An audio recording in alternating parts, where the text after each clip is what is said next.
Hi అండి, welcome back to my channel Esmi talks.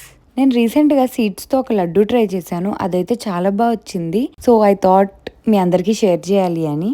Ingredients అయితే మనకి చాలా సింపుల్. ఫస్ట్ ఆఫ్ ఆల్ మనం దీనికోసం 1/3 కప్ ఫ్లాక్స్ సీడ్స్ తీసుకొని వాటిని 2 to 3 minutes డ్రై రోస్ట్ చేయాలి. కొంచెం అరోమాటిక్ ఫ్లేవర్ రాగానే దింపేసుకోవాలి. మళ్ళీ అదే ప్యాన్లో 1/3 కప్ పంప్కిన్ సీడ్స్ని కూడా డ్రై రోస్ట్ చేసుకొని పక్కన పెట్టేసుకోవాలి.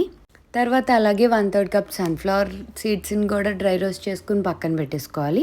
నేనైతే చియా సీడ్స్ని స్కిప్ చేశాను. మీకు కావాలంటే చియా సీడ్స్ వేసుకోవచ్చు. అది వచ్చేసి ఒక 2 tablespoons వరకు వేసుకోవచ్చు. సో ఈ సీడ్స్ అన్ని మనం ఒకసారే కాకుండా సెపరేట్గా చేసుకుంటేనే బెస్ట్. ఈ సీడ్స్ అన్ని కొంచెం చల్లారిన తర్వాత ఫైన్ పౌడర్ లాగా చేసుకోవాలి. నేనైతే బెల్లం కూడా యాడ్ చేస్తున్నాను ఈ రెసిపీలో. అంత హెల్తీ కాకపోయినా మీకు బెల్లం వద్దనుకుంటే దాని ప్లేస్లో ఖర్జూరం వేసుకోవచ్చు. సో ఒక ప్యాన్లో బెల్లం వేసేసుకొని కొంచెం వాటర్ యాడ్ చేశాను. నేను ఇండియా నుంచి ఆర్గానిక్ బెల్లం తెప్పించుకున్నాను. సో ఇది కొంచెం చూడ్డానికి డార్క్గా అనిపిస్తుంది. బెల్లం ఈ స్టేజ్కి వచ్చిన తర్వాత అందులో మనం పక్కన పెట్టుకున్న ఫైన్ పౌడర్ని వేసేసుకోవాలి. ఈ సీడ్స్ మిక్స్చర్ యాడ్ చేసేసుకున్నాక నేను ఇందులో కొంచెం 1/2 teaspoon ఇలాచీ పౌడర్ వేసుకున్నాను. 1/4 teaspoon సినమిన్ పౌడర్ వేసుకున్నాను. ఇంకా నేను త్రిఫలా అండ్ మొరింగా కూడా యూస్ చేశాను. సో 1/4 teaspoon త్రిఫలా పౌడర్ వేసుకున్నాను. 1/2 teaspoon మొరింగా పౌడర్ కూడా వేసుకున్నాను.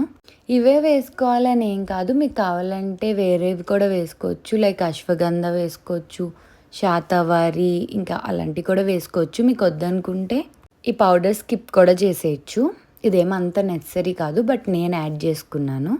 తర్వాత ఇందులో కొంచెం నెయ్యి వేసుకొని ఒకసారి మిక్స్ చేసేసుకోవాలి. తర్వాత ఇది కొంచెం చల్లారిన తర్వాత చేతికి కొంచెం నెయ్యి రాసుకొని చిన్న చిన్న ఉండలుగా చేసుకొని స్టోర్ చేసుకుంటే సరిపోతుంది. ఈ లడ్డూలు స్నాక్ లాగా తినొచ్చు, టీతో కాంబోలా చేసుకోవచ్చు, లేకపోతే ఎప్పుడన్నా స్వీట్ క్రేవింగ్స్ ఉన్నప్పుడు కూడా తినొచ్చు. ఈ మధ్య హెల్త్ని కూడా టేస్టీగా ఎంజాయ్ చేయడం ట్రెండ్ కదా. సో మీరు కూడా ఆ ట్రెండ్లో పార్టిసిపేట్ చేయండి. మీ ఎక్స్పీరియన్స్ కమెంట్స్లో షేర్ చేయండి. నెక్స్ట్ వీడియోలో ఇంకో సింపుల్ హెల్దీ టేస్టీ రెసిపీతో మీ ముందుకు వస్తాను.